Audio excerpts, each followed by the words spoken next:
और अगर आपको ऐसा लगता है कि हर तरफ से आपको क्षति पहुंच रही है, कारोबार में भी नुकसान हो रहा है, नौकरी भी ठीक से नहीं चल पा रही है, उस पर भी संकट है, तो फिर दीपावली पर क्या करें? पंडित जी क्या अचूक उपाय बताएंगे कि ये बाधाएं भी दूर हो? देखिए, पहली बात तो मैं ये कहूँगा कि माँ लक्ष्मी की कृपा पाने के लिए 11 नारियल, जो जल भरे नारियल होते हैं, तोड़े जाते हैं मंदिरों में, वो आप किसी लक्ष्मी मंदिर में समर्पित करिए। ठीक है। और दूसरी बात यह है कि सफ़ेद रेशमी कपड़े में कस्तूरी बांध करके दीपावली की रात पहले पूजा स्थान में रखिए, बाद में अपने तिजोरी में रख लीजिए। इससे भी लक्ष्मी की कृपा आपके ऊपर बनेगी।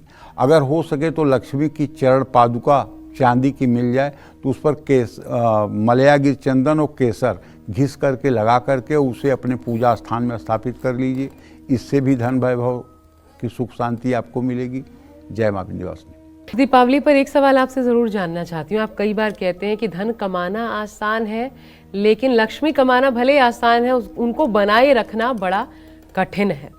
तो स्थायी वास हो महालक्ष्मी का घर में, इसके लिए क्या करें? शादी में अगर रुकावट आ रही है तो क्या करें? इस दीपावली आप क्या उपाय सुझाएंगे, खासकर स्थायी रूप से बस जाए? मैं जिंदगी भर के लिए एक ही उपाय सुझाऊंगा। ठीक है। वो उपाय ये है कि आप अपनी माँ में, अपनी पत्नी में, अपनी बेटी में, अपनी बहन में लक्ष्मी का भाव करें। आपकी माँ लक्ष्मी है, आपकी पत्नी लक्ष्मी है, आपकी बिटिया लक्ष्मी है, आपकी बहन लक्ष्मी है, आपकी बुआ लक्ष्मी है। सबके प्रति अपना दृष्टिकोण जो है सादर रखें। फिर लक्ष्मी की कृपा से आप इतना सराबोर हो जाएंगे, चाहे कम पूजा करें चाहे ज़्यादा पूजा करें।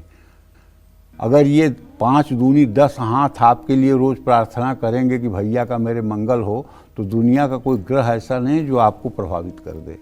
और चाहे जितना बढ़िया भोग लगा दीजिए लक्ष्मी को, चाहे जितना बढ़िया प्रसाद चढ़ा दीजिए, माँ को दुखी कर रहे हो, पत्नी को दुखी कर रहे हो, बिटिया को अपमानित कर रहे हो, तो एक दिन लक्ष्मी सुनने वाली नहीं है। दरिद्रता भोगते मर जाओगे, कुछ न होने वाला है।